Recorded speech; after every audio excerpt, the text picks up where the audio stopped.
RCR presenta Y así nos va, una producción nacional independiente de Neomar Hernández, certificado número 25178, para dar cumplimiento al artículo 14 de la Ley de Responsabilidad Social. Este programa es presentado por enviostuplata.com.be, la tarifa más baja y en el menor tiempo. Il cuore di gelato, helados que llegan al corazón. Il sapore della nonna, el sabor de Italia en Caracas. Tripping Venezuela, más que viajes, ofrecemos experiencias. Los sube y baja de la economía y la política. Los que dicen y no hacen. Los que se contradicen. La actualidad más candente. Lara y Hernández ya están aquí. Ellos no saben nada y así nos va.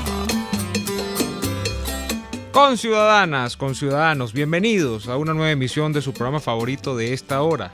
Damos comienzo a una nueva jornada de lucha por la opinión libre y la información transparente a través de nuestros acostumbrados micrófonos, los de Radio Caracas Radio, donde lo bueno une. A partir de este momento, como todos los días, estamos acá a nombre y gracias a las gestiones de este gran equipo que encabeza en la gerencia general de la estación Jaime Nestares, en la gerencia de producción Wilix Arcaya, en la producción Kenger Jaramillo y María Alejandra Hernández, en los controles César González y en la conducción Daniel Lara y quien les habla Neomar Hernández.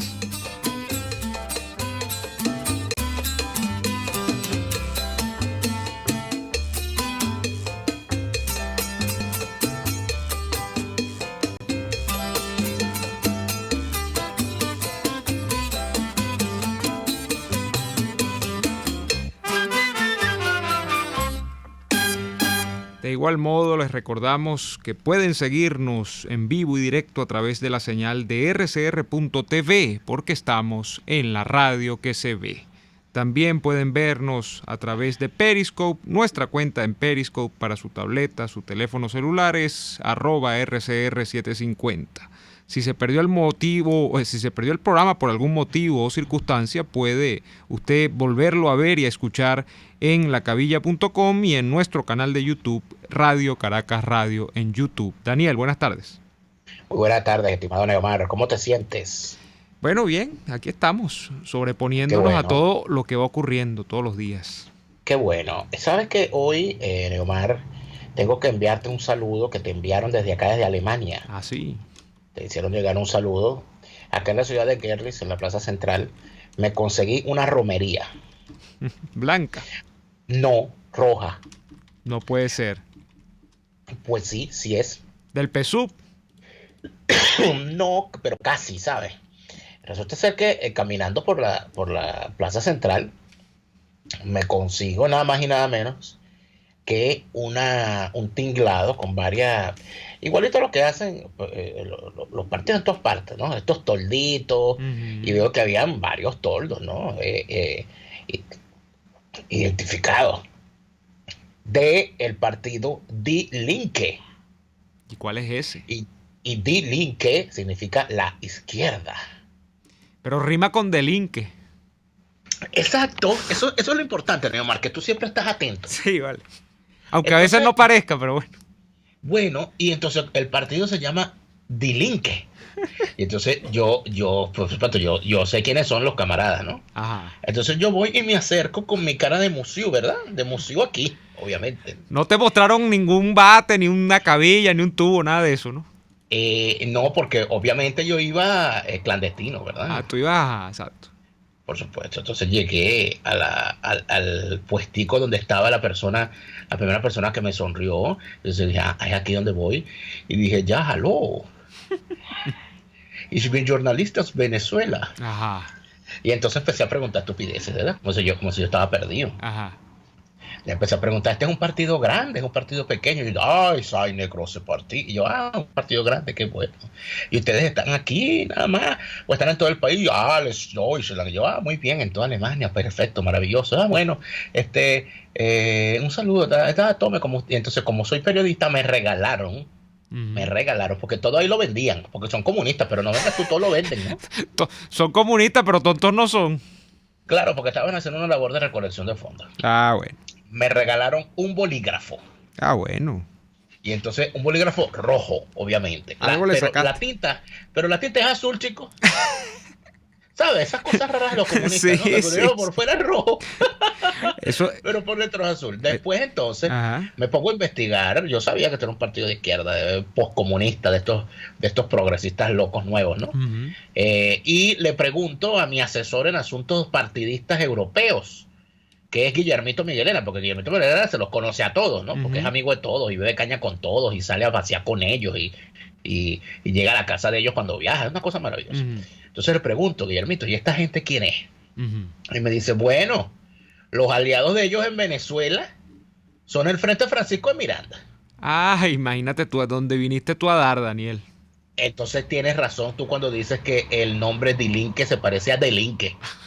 Plenamente. Creo que estamos en sintonía, ¿no? Pero en todo caso, ese era el punto, ¿no? Que había. Lo que sí te puedo decir era que de verdad me recordó muchísimo a una romería blanca, porque estaban vendiendo comida y la gente iba y compraba comida y y se sentaba a comer ahí en los alrededores y todo aquello. Y uno decía, caramba, pero mira esto es una feria popular. Y era un evento de recolección de fondos. Entonces, para que tú veas cómo la izquierda está pidiendo reales en todas partes del mundo, ¿no? ¿Qué te parece a ti? Así es, bueno, es que el gran problema de la humanidad siempre va a ser el hecho de producir riquezas, ¿no? Y la izquierda, de tiempo en tiempo, que la izquierda, aquí lo hemos dicho en más de una ocasión, la izquierda tiene ese valor persistente y es un valor sólido que tiene la izquierda de no rendirse, de intentarlo e intentarlo e intentarlo, aun cuando en esos intentos siempre lo que sobrevenga es el fracaso.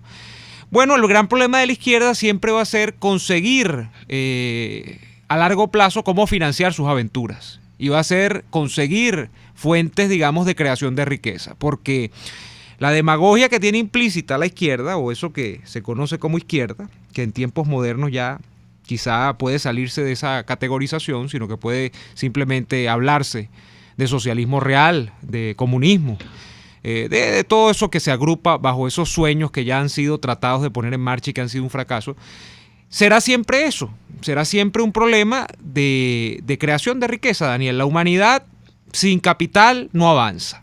Y esto es tan crudo como cierto. Y la humanidad sin creación de riqueza se estanca. El hombre que no produce termina siendo un parásito. El hombre que no produce, por supuesto, que todos tenemos picos en nuestras etapas productivas de la vida. No puede producir alguien igual a los 70, a los 80 años, que es la edad del retiro y la jubilación, que cuando está en plenitud de condiciones. Pero el hombre que no produce, bueno, estanca tanto a su humanidad propia como a la humanidad en general, porque termina siendo una rémora para la sociedad. Y ese es el gran problema de la izquierda. Daniel, hoy yo quisiera hablar un poco sobre una fecha simbólica. Hoy es 11 de septiembre.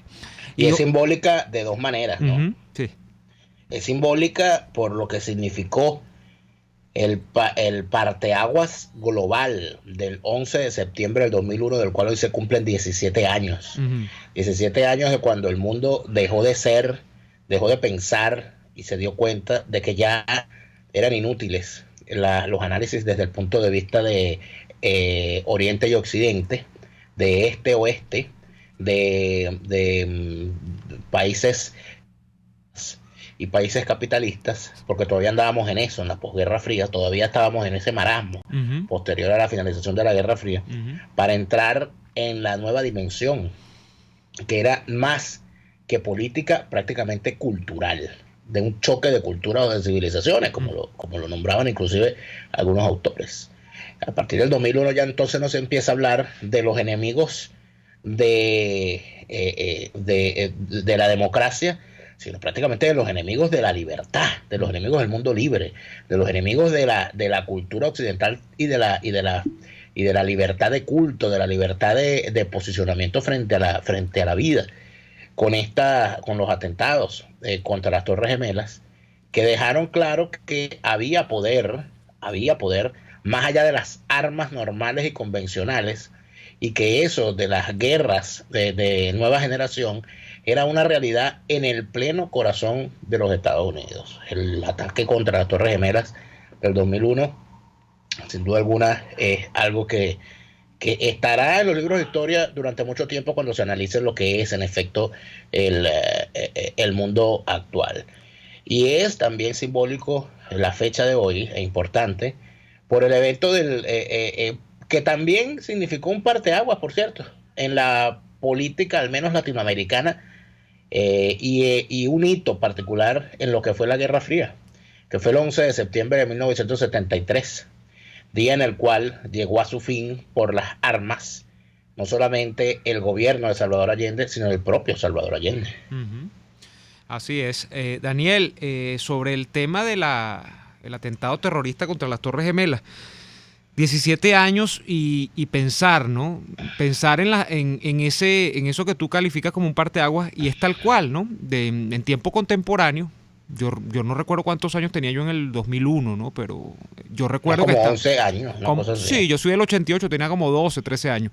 En el 2001 estaba yo en otras torres, las de Parque Central. A mí nunca se me va a olvidar cuando encendemos, yo estaba acompañando a mi papá que trabajaba en esa época en la torre de Parque Central, en la oficina, y había un televisor en la sala. Y yo recuerdo que yo sintonicé el televisor y yo veía aquello y yo pensaba que era una película, porque por supuesto estaba muteado, no tenía audio, entonces yo decía, bueno, están pasando una película sobre la Torre Gemela.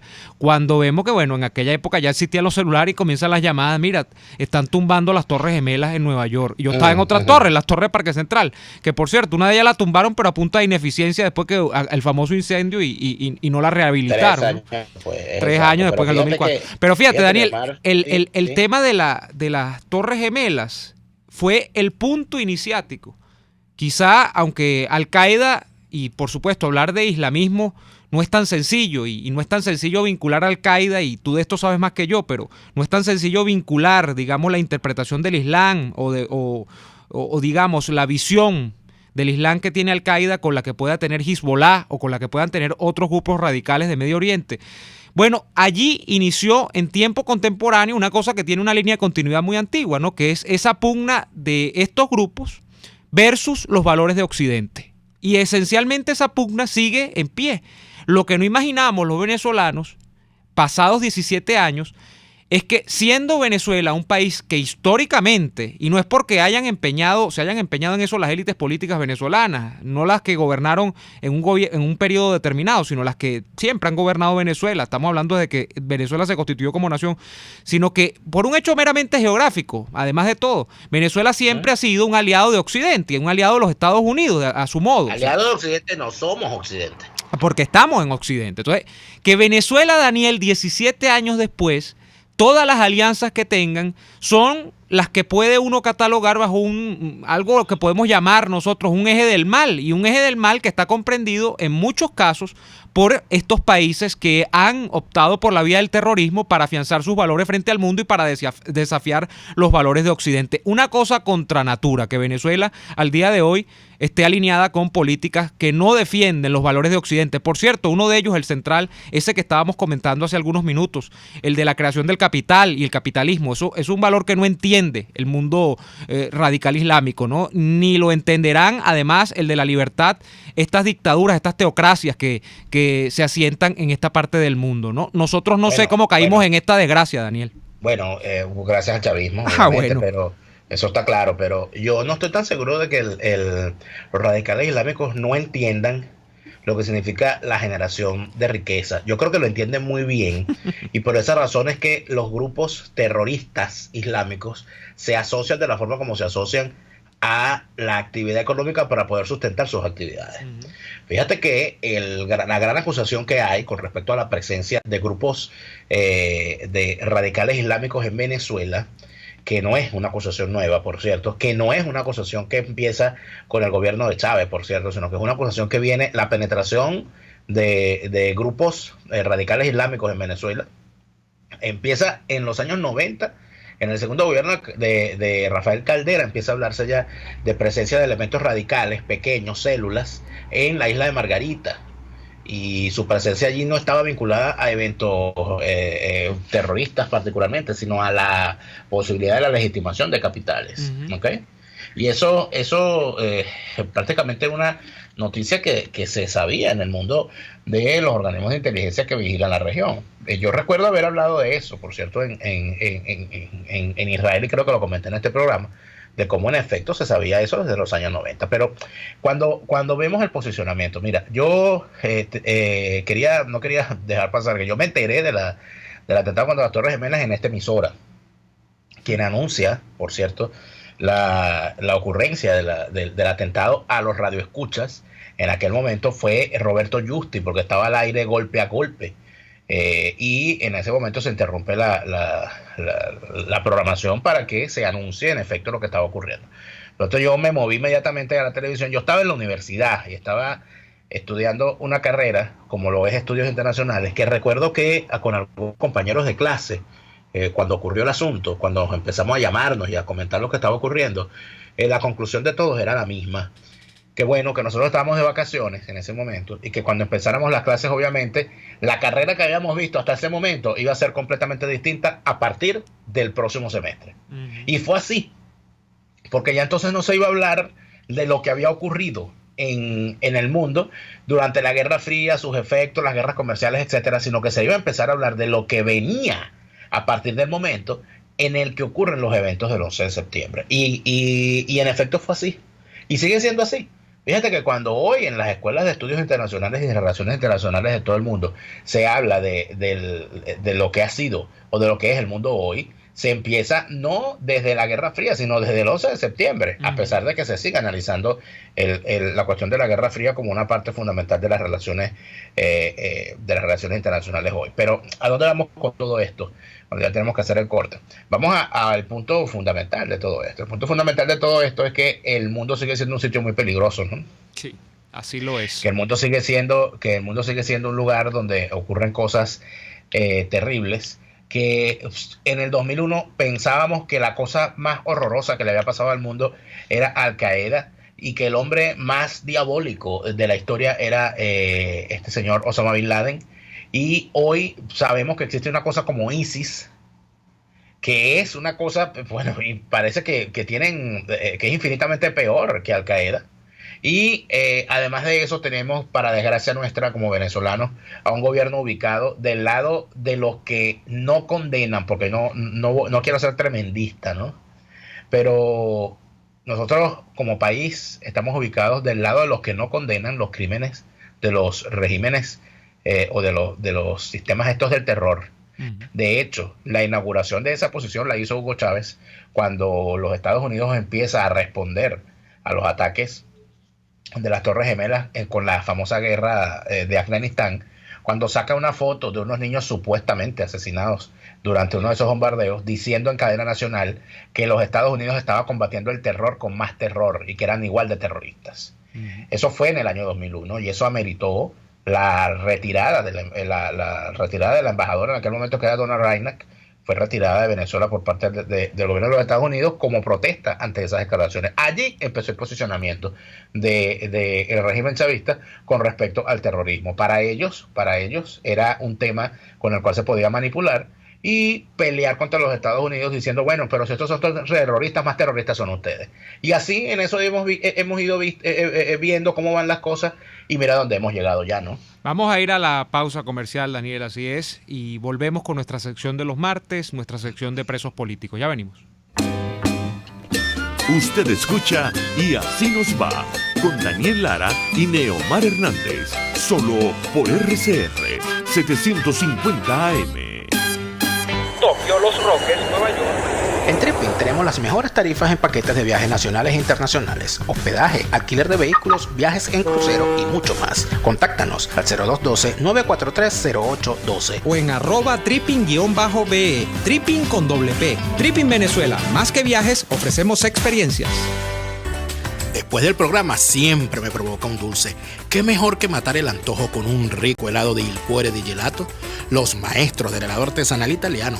Las bajas de azúcar tienen remedio con los ricos helados que preparan en Il Cuore di Gelato.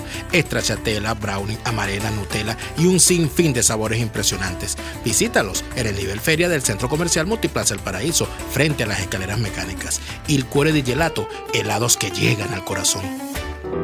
Oye, ¿y qué nos comemos hoy? Tengo tiempo que no como parrilla. Me provoca una parrillita. Parrilla. A mí me gustaría comerme una pizza. En Il Sapore de la Nonna le consiguieron una solución a los que están indecisos. Ahora en su menú está la parripizza, una deliciosa combinación que mezcla lo mejor de los dos mundos. Deliciosa pizza con trozos de lomito, pollo y salchichas alemanas parrilleras. Me convenciste. Vamos por la parripizza entonces. Visítalos en la Avenida Victoria, muy cerca de la bomba de gasolina Guayana. Il Sapore de la Nonna, el sabor de Italia en Caracas.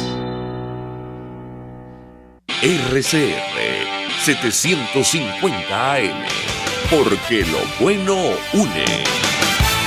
En Cauchera Fran Luis tienen neumáticos nacionales e importados en todas las medidas, pero también montura, alineación, balanceo, amortiguadores, rines, freno, mecánica ligera, todo con tecnología de punta. Bajando por la avenida Baral, al final, después de la estación de servicios y al lado del banco, teléfono 0412-815-6712. Cauchera Fran Luis, tu mejor opción.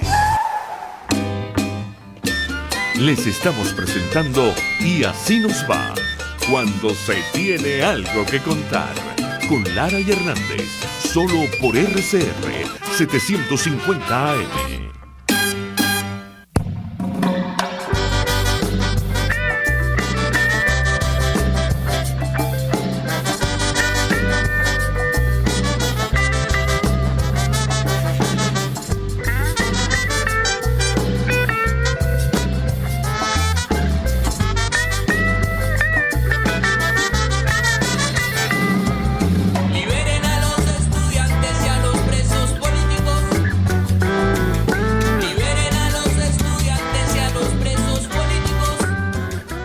En esta sección hemos visto cosas terribles con respecto a los presos políticos, vejámenes de toda naturaleza. Hemos visto casos como el de Lorenza Let, en el que hay más de 50 diferimientos de audiencia preliminar, es decir, de que esto no se presenta ante un juez. Hemos visto otra modalidad, y el caso de hoy es especialmente significativo, en la que incluso en el sistema de justicia viciado que tenemos en Venezuela, si es que se puede catalogar como sistema de justicia, bueno, el caso avanza y el caso termina siendo de alguna manera reconocido por esas autoridades y llegado al punto en el que se dice, bueno, esta persona tiene que ser excarcelada, esta persona debe salir de la prisión en la que está. Se emite la boleta y sucede que luego esta boleta nunca quiere ser recibida por las autoridades, principalmente del SEBIN, ¿no? Lo hemos visto muchísimo en el helicoide. El caso del día de hoy es el caso de Javier Briceño. Para conversar sobre este tema tenemos a su madre, la señora Angélica Salinas, y como, digamos, dato preliminar, decimos que es muy significativo porque Javier tiene una boleta de excarcelación, escuchen ustedes esto, que tiene más de 2 años y medio de expedida y que no ha sido acatada por las autoridades del SEBIN. Buenas tardes, Angélica. Buenas tardes.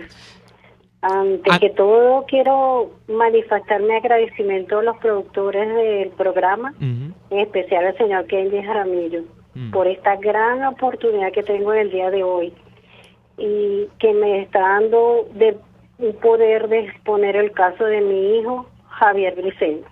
Angelina, cuéntenos cómo arranca esta historia de Javier. Sabemos que tiene 4 años preso ya, pero de estos 4 años, imagínese usted, yo decía que si hacemos cuentas, tiene una boleta expedida en febrero de 2016 para ser excarcelado y esta boleta no ha sido acatada por el SEBIN. ¿Cómo fue y por qué fue puesto tras las rejas Javier Briceño? ¿Qué se le imputó en su momento que luego fue desestimado por los tribunales de acuerdo a lo que entendemos?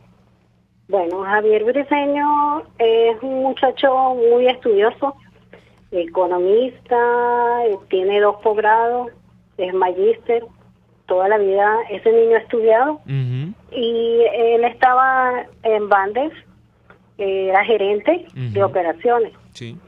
Este caso viene por la estafa, donde Javier es el que colabora para recaudar todos los papeles, todo lo que le pidió las autoridades por esa estafa. ¿Qué pasa? Que esa es una estafa que se dio en Bandes hace 4 años. En Bandes, okay. Sí, en Bandes. Y todas estas personas, estas gerencias, fueron presas. Pero resulta que de esas nuevas personas salieron libres en enero de 2015. Okay.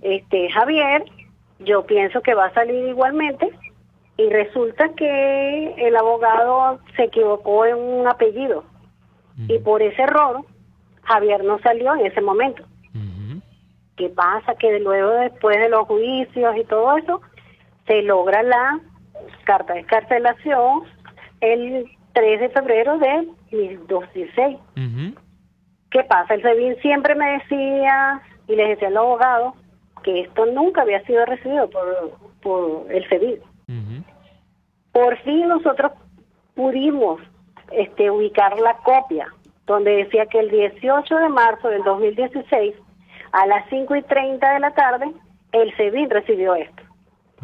Entonces ya ellos no me podían decir que no tenía una carta de escarcelación.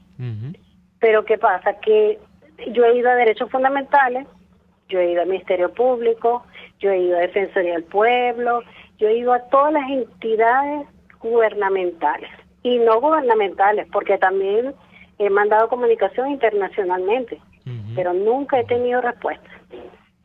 Nunca. Ahora, señora Angelina, le saluda Daniel Lara, gracias por estar con nosotros. Yo tengo una pregunta con respecto al caso.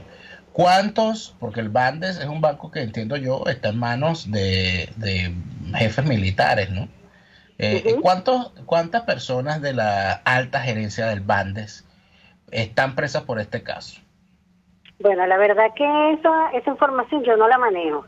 De verdad que no sé cuáles estarán presos, quiénes no estarán presos. Porque que yo sepa, señora Angelina, en este momento yo creo que prácticamente el único preso termina siendo su hijo, o por lo menos la persona que peor trato está recibiendo. De ese caso que yo sabía que eran 9, él es el único que iba a juicio. Los demás estaban libres.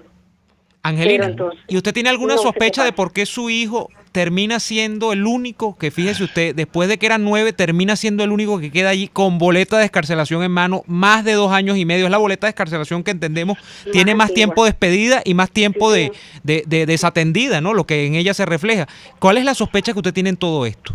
No, de verdad que no sé, y esa es la respuesta que yo busco con las autoridades, con las personas que están en estos sitios que son los que dan la libertad.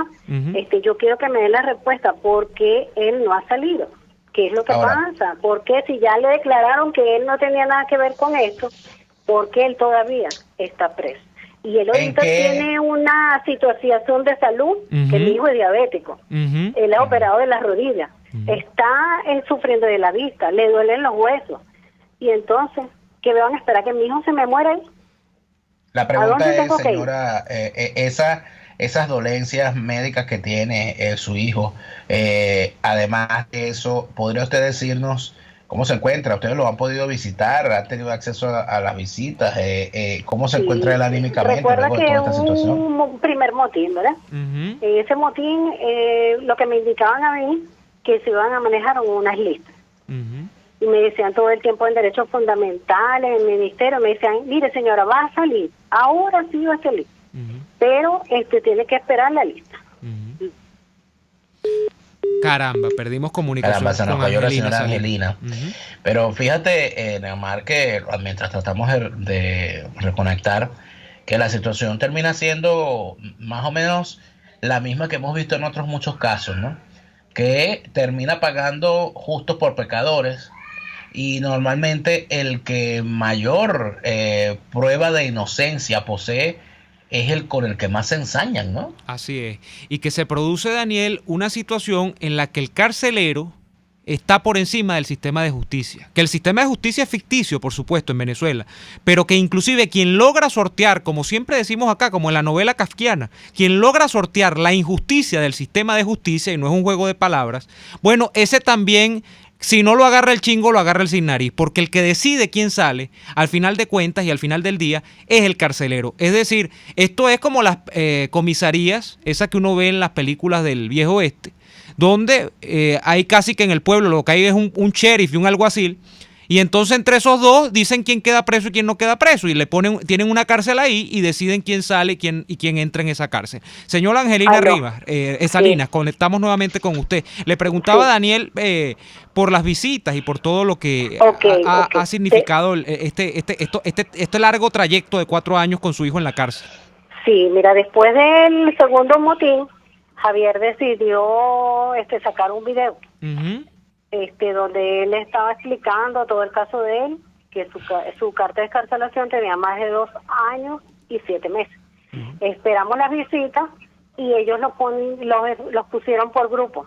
Entonces nos llamaban y nos decían, mira, me va a tocar el miércoles o el sábado o el domingo. Teníamos que esperar que él nos dijera.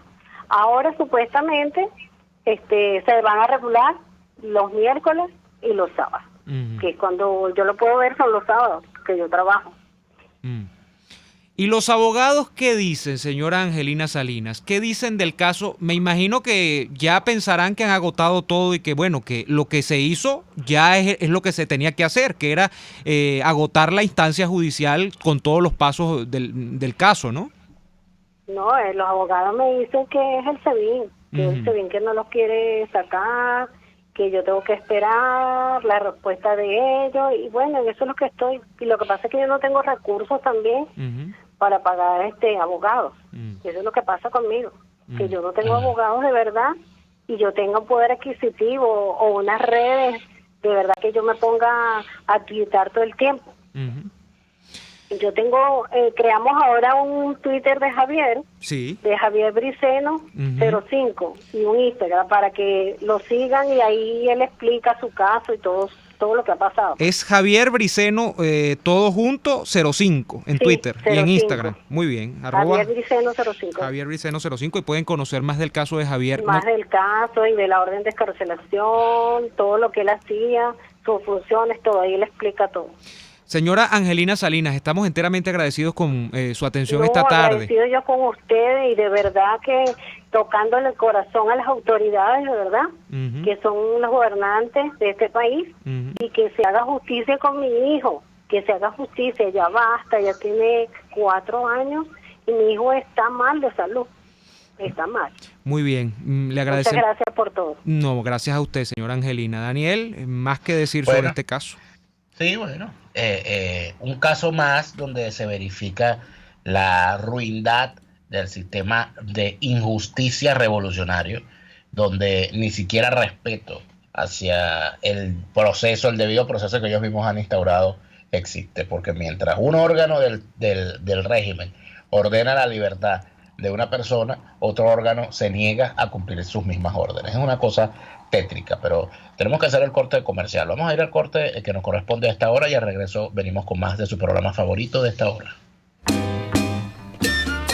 RCR les está presentando a Lara y Hernández en Y Así Nos Va por su 750 AM. Si estás en los Estados Unidos y quieres enviar a Venezuela esos artículos tan difíciles de encontrar, tuplata.com.be lo hace por ti. Envía los productos que desees de forma rápida y segura, y tus familiares los reciben en la puerta de su casa. Alimentos, artículos de limpieza, aseo personal y todo lo que necesitas para tu hogar. Con tuplata.com.be ya no será un problema enviar mercados completos a Venezuela. Ahórrale a los tuyos tiempo y dinero. Tuplata.com.be, la tarifa más baja y en el menor tiempo. Puedes seguir nuestra programación a través de rcr.tv, la radio que se ve. RCR 750 AM, porque lo bueno une. Cuando hay amor en el corazón, la comida sale mucho mejor. En La Toscana, te invitamos este 14 de febrero a disfrutar de los más exquisitos sabores de la cocina ítalo-mediterránea. Celebremos la magia de estar enamorados. Degusta junto a nosotros los más deliciosos platos y haz de tu velada un día inolvidable. La Toscana Restaurante, para los paladares más exigentes. Avenida Páez, El Paraíso. Cuando pienso en frescura, pienso en Central Madeirense, y sé que solo allí encontraré lo mejor en productos de primera calidad, donde las frutas y vegetales son traídos directamente del campo, con olor a tierra fértil, a tierra venezolana. En Central Madeirense son más frescas. Estamos escuchando Y Así Nos Va con Lara y Hernández por RCR 750 AM. De vuelta en Y Así Nos Va. Qué duro es compartir cada martes con ustedes porque cada caso, fíjense cómo hay aristas comunes en los casos. Aquí tenemos un caso en el que una madre pide la libertad de su hijo, así como Yamile Saleh pide la libertad de su hijo, por motivaciones distintas, pero colateralmente se tocan en el hecho de que siempre está el poder de por medio, ¿no? Loren Saleh, porque era un joven que nunca simpatizó con el chavismo, porque ha pregonado libertad desde sus tempranos años de vida, y no le gustaba el chavismo, y así de simple, pues. Y este muchacho, porque estaba en un banco que está adscrito al sistema de bancos del Estado, y porque, bueno, estuvo en la peor hora y en el mal momento, y terminó involucrado en un caso en el que un juez termina diciendo, mire, este no tiene nada que ver, este joven no tiene nada que ver allí, termina liberándolo, dale la libertad, y unos carceleros que no sabemos por qué razones, así mismo lo ha dicho su madre, que también clama libertad, dicen, este señor no va a salir de la cárcel, este señor se queda allí. Y allí tiene ya 2 años y más de 6 meses con la boleta de excarcelación de adorno. Daniel. Bueno, es que estos sistemas mafiosos que se han apoderado del supuesto sistema de justicia venezolano, cada quien tiene su propia parcela de poder y su propia parcela de corrupción. Para nadie es un secreto que en Venezuela se venden sentencias. Para nadie es un secreto que en Venezuela se venden boletas de excarcelación y excarcelaciones, porque una cosa es tener la boleta de excarcelación y otra cosa es que te excarcelen. Y en este programa y en esta sección lo hemos sabido durante todos estos años. Aquí, en el año 2014, cuando la jornada aquella de protesta llamada La Salida, caían por centenas jóvenes presos en medio de las protestas, a todos nos llegaban las noticias de cuánto estaba pidiendo el efectivo que tenía preso el muchacho por soltarlo. E inclusive llegó un momento que empezaron a pedir dólares. Y no lo hacía el jefe de la policía, no lo hacía, lo hacía el raspicuí uniformado que tenía detenido a los muchachos. Este es hijo suyo, bueno, ve tanto, para no pasarlo para fiscalía, si no lo paso. Por supuesto, pasarlo para fiscalía era entregárselo a las huestes delincuenciales de Luis Ortega Díaz, que ahorita anda por el mundo, Topacio, bueno, hablando bien bonito y diciendo que pobrecito, ¿no? que ya ha hecho todo lo posible, pero no se acuerda de toda la gente que dejó ya presa en el año 2014. Entonces, mira, yo creo que sinceramente si algo puede hacerse es mantener la memoria. Yo creo que esa es una de las cosas más importantes durante todo este tiempo, durante toda esta desgracia que nos ha tocado vivir. Si nosotros no mantenemos la memoria y no mantenemos las listas frescas y actualizadas con las desgracias que le ha tocado padecer a este país, con la desgracia que nos ha tocado padecer a los venezolanos y con los nombres de los victimarios, nosotros de verdad no vamos a poder avanzar en el futuro hacia un país donde de verdad se haya hecho justicia. Fíjate el siguiente caso, ¿no? Que creo que es importante porque a pesar de lo gracioso que le pueda parecer a alguno, ¿no? y lo irónico, a mí me parece verdaderamente vergonzoso. ¿Qué son estas declaraciones del señor Nicolás Maduro? Diciendo que él le va a exigir a Colombia una indemnización por los colombianos que viven en Venezuela, ¿no? Por supuesto que ese chiste se cuenta solo, pero es importante revisar lo que el señor dice. El señor dice, Nicolás Maduro, va a pedir a... Vamos a reconectar con Daniel. Lamentablemente tenemos una interrupción allí con el audio. Yo, antes de que volvamos nuevamente a tener a Daniel, quiero puntualizar un dato ya para concluir el tema sobre el que mucha gente tiene o está ávida de información desde el día de ayer de la ONU. A lo que se ha llegado y las resultas de todas las sesiones del día de ayer y de todas las declaraciones que hemos conocido, entre ellas las más polémicas seguro, las que dio Nikki Haley, a lo que se ha llegado es que a final de mes se va a producir una votación para ver si se aprueba o no se aprueba una resolución sobre el caso venezolano. Aquí hay un punto esencial y es que por primera vez en la historia contemporánea el tema de Venezuela bajo el chavismo, es decir, la crisis de Venezuela bajo el chavismo, es tema en la ONU. Eso había sido un tema que se trataba de abordar, pero por escasez de votos, digámoslo así, porque quienes se asumían proponentes de esta idea no contaban con lo suficiente respaldo en este foro, bueno, habían dejado de lado la idea, pero se va a llevar a votación. Y como tema numérico, Daniel, ya nuevamente para darte la palabra, tenemos que tener en cuenta que se requieren, según entiendo, tú sabes más de esto que yo, pero se requieren 47 votos aprobatorios para que la resolución tome curso. Esto es un proceso muy largo, lo que llevaría la resolución en grandes términos, para que la gente tampoco se ponga a imaginar cosas que no son, lo que que encierra la resolución, según entiendo, porque ya hay borradores circulando, es como punto esencial el tema de la ayuda humanitaria. Ese tema está patente en la resolución y se ha pedido un nuevo estudio de la situación de los derechos humanos en Venezuela que va a tomar mucho tiempo. Hay dos reuniones en la OEA el año próximo, entiendo una en marzo y otra creo que por ahí en junio. Y el tema de Venezuela se va a volver a plantear el año próximo. Pero lo inmediato es eso, la votación de esa resolución que se va a producir, repito, a finales de este mes. Daniel, adelante nuevamente. Sin duda, ahí va a haber una discusión larga. Ya de alguna manera se han ido asomando ciertas posiciones. Por ejemplo, el gobierno chino le manifestó a través de uno de sus voceros en el área económica a corresponsales de esa área que ellos iban a seguir apoyando económicamente al gobierno de Venezuela, porque se entiende que hay una situación de crisis grave que está afectando a la población.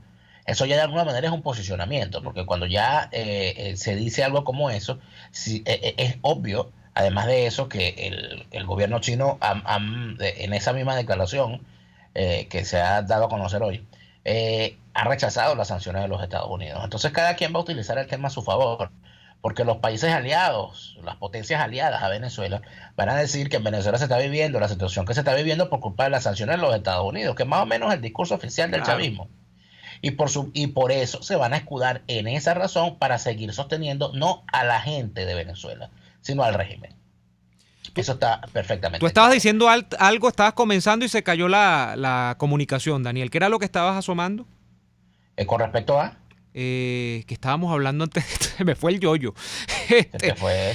Pero tú estabas empezando a explicar algo con respecto a, habíamos terminado el tema de los presos políticos hoy y estabas hablando de las protestas del año 2014 y de las sentencias, pero no recuerdo porque, bueno, no te puedo decir que estaba haando porque estabas arrancando y se cayó la comunicación. Bueno, ya retomaremos. Bien, Neomar, ya me doy cuenta que usted me escucha poco, yo lo lamento, ¿sabes? No, por Dios. Bueno, no, Neomar, que dentro de todo este tema internacional y dentro de toda esta situación, fíjate que hay una cosa que a mí en lo particular me parece importante revisar, que son las declaraciones de Nicolás Maduro con respecto a las indemnizaciones que él le va a exigir a Colombia, diciendo que Venezuela debe ser indemnizada por la oligarquía bogotana, porque el señor considera que la oligarquía es bogotana nada más, o sea que no hay oligarquía en Medellín, no hay oligarquía en Cartagena ni nada de eso. Y el señor habla de unas cifras donde dice que Venezuela tiene el 30% de su población llena de migrantes de otros países, donde dice que tiene 5.600.000 colombianos, 500.000 ecuatorianos, 500.000 peruanos, 400.000 portugueses, 200.000 italianos, 250.000 españoles, y que del mundo árabe, imagínate tú, recibe 1 millón aproximadamente. Y dice el señor Nicolás Maduro con su cara tan lavada, y esto es importante, que de China en Venezuela tenemos 500.000 personas. Bueno, yo no sé por qué calles de Venezuela ha paseado el señor Nicolás Maduro, pero por supuesto ahorita debe quedar mucho menos, pero si de China vamos a hablar, podríamos echar un cuento bastante largo. Ahora, lo que es importante son las cifras que hoy nos hace llegar el amigo David Morán, de la redacción de La Patilla. El amigo David Morán de la redacción de La Patilla nos envió un mensaje donde nos dice algo que es real, tangible y que es lo que se le debe decir a acusaciones y a estupideces como esta que salta a la opinión pública de la boca de Nicolás Maduro.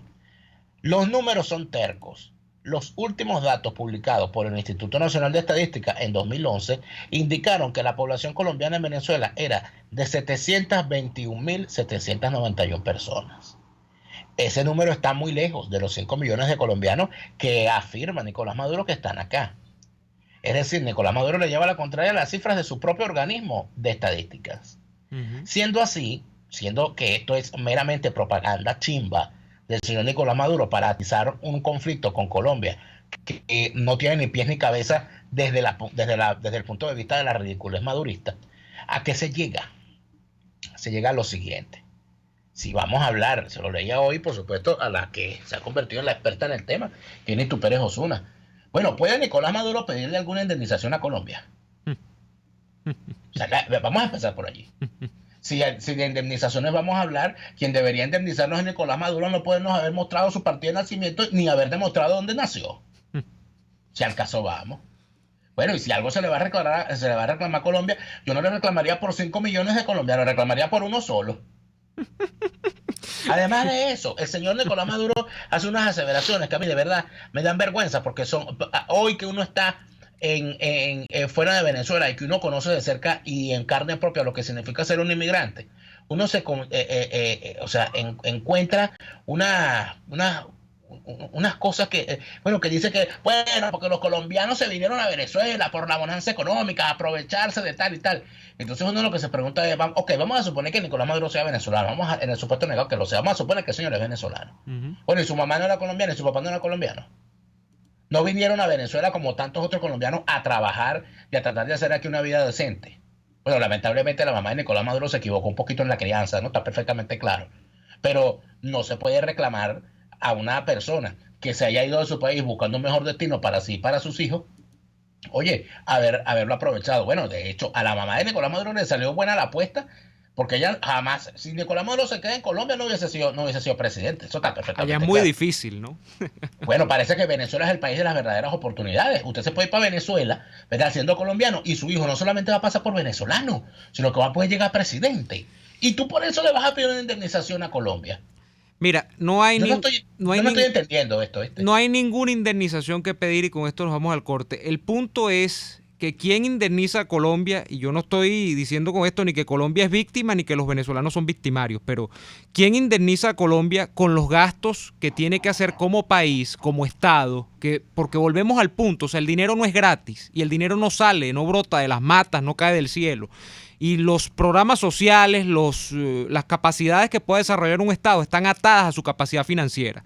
¿Quién indemniza a Colombia por los programas que ha tenido, mal que bien, a troche y moche, más o menos, como pueda, hacer para las grandes cantidades de venezolanos que han tenido que ir a Colombia?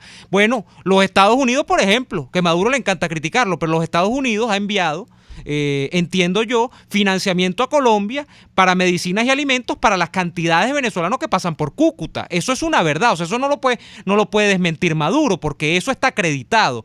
De allí a ponerse a decir que él lo tienen que indemnizar porque él es una pobre víctima, y entonces sustentar el viejo discurso desde la época de los 60 y 70 de la izquierda latinoamericana de que es víctima permanente. Bueno, parece de esas mujeres que les pegan y les pegan y les pegan y siguen con el marido. Bueno, eso ya es una leyenda, eso ya es un mito, y es un viejo mito que yo creo que ya nadie se cree. Vamos a ir a la pausa comercial y venimos con el cierre del programa del día de hoy. Ya venimos. Escuchamos Y Así Nos Va con Lara y Hernández, porque la realidad no se tapa con un dedo. Solo por RCR 750 AM. ¿Estás buscando una empresa seria y confiable para enviar tus compras desde los Estados Unidos a Venezuela? Te la tenemos. Tuplata.com.be es la solución. Ropa, insumos, repuestos para tu vehículo, equipos electrónicos y un largo etcétera. Sin complicaciones. Compra lo que necesites y recíbelo en la puerta de tu casa. Puedes pagar en bolívares. Tuplata.com.be, con sistema de rastreo del paquete a través de la web, para que no le pierdas la pista. Contáctalos por el 0212-720-7343. Envíos tuplata.com.be, la tarifa más baja y en el menor tiempo.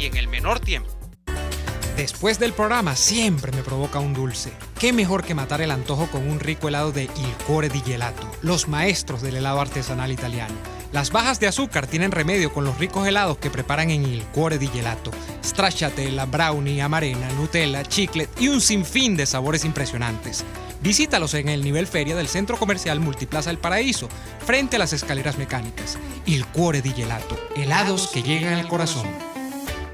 ¿Te imaginas que alguien una las dos cosas que más te gustan solo para complacerte? Eso es lo que Il Sapore della Nonna hizo con la Ran Ran Burger, una pizza rellena con 500 gramos de carne, rodajas de tomate, queso, jamón y tocineta, la unión perfecta de una pizza y una hamburguesa. Con la Ran Ran Burger, Il Sapore della Nonna te da lo mejor de dos mundos, sin perder ese sabor característico de cada uno. No pierdas tiempo y búscala en la Avenida Victoria, muy cerca de la bomba de gasolina Guayana. Il Sapore della Nonna, el sabor de Italia en Caracas. Tokio, Los Roques, Nueva York, Margarita. En Tripping con P tenemos las mejores tarifas en paquetes de viajes nacionales e internacionales, hospedaje, alquiler de vehículos y viajes en crucero. Cotiza al WhatsApp 0424-124-7219 o por reservaciones @tripping.com.be. Tripping Venezuela, más que viajes, ofrecemos experiencias. A las 6 de la tarde, la entrevista. siempre damos la cara. Exponemos nuestra opinión, duélale a quien le duela. Y difundimos la voz del pueblo porque es la voz de Dios. A las 6 de la tarde, la entrevista. Soy Miguel Ángel Rodríguez y estoy contigo por RCR, porque lo bueno une.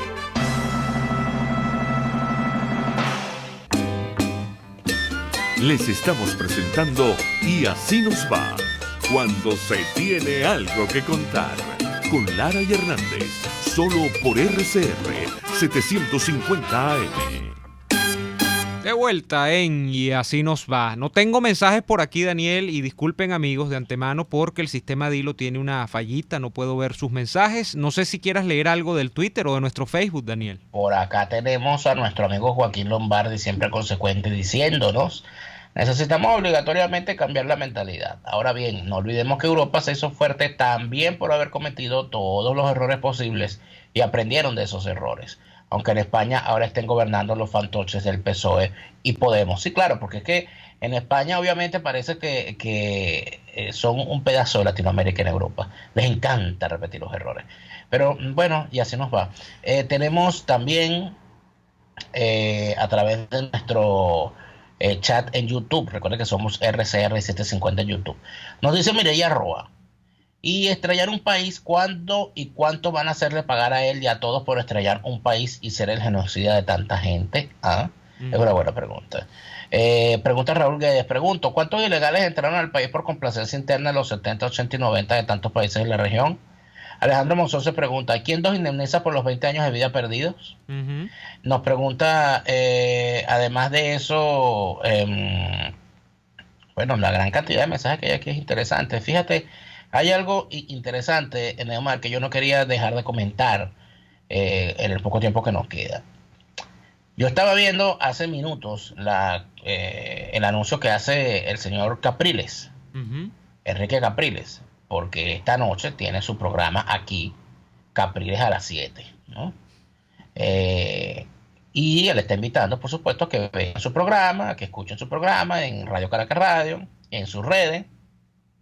Y dice que va a recibir llamadas a través del número de nosotros, 482-9750. Y yo veía esto y veo la reacción de la gente diciendo: ¿cómo es posible tú? ¿Hasta cuándo? Porque él tiene su grupo de haters, ¿no? Claro. Y yo pienso lo siguiente, y esto no es jaladera ni mucho menos, pero yo digo lo siguiente: qué buen trabajo está haciendo Radio Caracas Radio, sinceramente, permitiendo que cualquier persona de cualquier tendencia dentro de los sectores opositores pueda tener un espacio en esta emisora y pueda decir lo que cree y lo que piensa. Sea Capriles, sea María Corina, sea Julio Borges, sea Chuo Torrealba, sea quienes promueven la participación electoral por encima de todas las cosas, sea los que promueven la protesta de calle por encima de todas las cosas, sean los que nos dedicamos simplemente a analizar la realidad y la situación nacional, o sea los que de alguna manera han tomado partido y son figuras y voceros de partido. Ojalá en un futuro podamos darnos cuenta de eso. Y esto lo digo porque muchísima gente dice: pero ¿cómo es posible que ustedes le den espacio ahí a Chuo Torrealba y le den espacio ahí a Capriles? O hay los que dicen: bueno, ¿hasta cuándo le van a estar dando este espacio a María Corina Machado? ¿Y ustedes hasta cuándo? Y yo lo que me digo es: bueno, ¿y en qué clase de libertad de expresión piensan algunos que quieren tener cuando piden que saquen del aire a Mengano o a Mengano porque no les gusta lo que dice, o porque les cae mal? No se trata de la libertad de expresión realmente, que cada quien diga lo que quiere decir y que cada quien le pueda decir a él además lo que piensa sobre su actuación. Mira, los medios de comunicación, y yo cierro con esto, nos vamos aquí, aunque pueda sonar muy liberal esta perspectiva, calza perfecto para esta reflexión. Son como un gran mercado. Aquí funciona y el mejor organismo o el mejor instrumento para arbitrar los medios de comunicación es el mercado. ¿Cómo no quisiera yo que estuviésemos repletos de canales nacionales y que en esos canales nacionales hubiese 1000 programas de política, de cultura, de economía, y que todos esos 1000 programas compitiesen entre sí? Es el único mecanismo que tú puedes utilizar para dar por bueno o por mal un programa. Ojalá algún día, Daniel, y en la radio igual, y en la prensa igual, y que no sea Conatel, que no sea el poder desde arriba quien diga quién es bueno y quién es malo, y que también la gente, bueno, pueda aprobar o improbar, pero teniendo variedad, no teniendo mediocridad variedad, que es lo que yo siempre resiento, modestia aparte. No es que yo sea el non plus ultra, ni nosotros seamos el non plus ultra de los programas, sino que la gente tenga variedad y pueda. No hay variedad actualmente. Lo que hay es mucha mediocridad y mucha escasez, lamentablemente, en este país. Vamos a despedir. Así son las cosas. Es lo que nos ha Mario, tocado eso es lo que vivir, pues. tenemos. Es lo que nos ha Así tocado es. vivir. Y seguiremos en esto, seguiremos luchando. Vos despedimos. Amigas y amigos de Radio Caracas Radio, gracias por escucharnos. Esperamos estar de nuevo con ustedes mañana miércoles, estaremos de nuevo con ustedes. ¿Quién tenemos mañana, Neomar? Mañana viene Julio Coco. Mañana viene ese bandido, ese bandolero de Julio Coco. Por fin contestó el teléfono. Julio Coco, aquí te espero, con la cabilla en la Bueno, mano. ya. No te vas a poder esconder, Julio Coco. Ya. No te vas a poder esconder. Ya, que aquí está Selene, está María Alejandra, están tapándose los oídos, Daniel, porque te ponen loco, chamo, te ponen loco. Vamos a despedirnos por el día de hoy. Mañana volveremos, una nueva jornada de lucha por la opinión libre y la información transparente. Les dejamos en compañía de María Alejandra Trujillo y Conexión 750. Hasta mañana. Julio Coco, no huya. Por hoy termina Y Así Nos Va. Síganos en Twitter en @y así nos va, @delaraf y @neoadolfo. RCF 750 AM.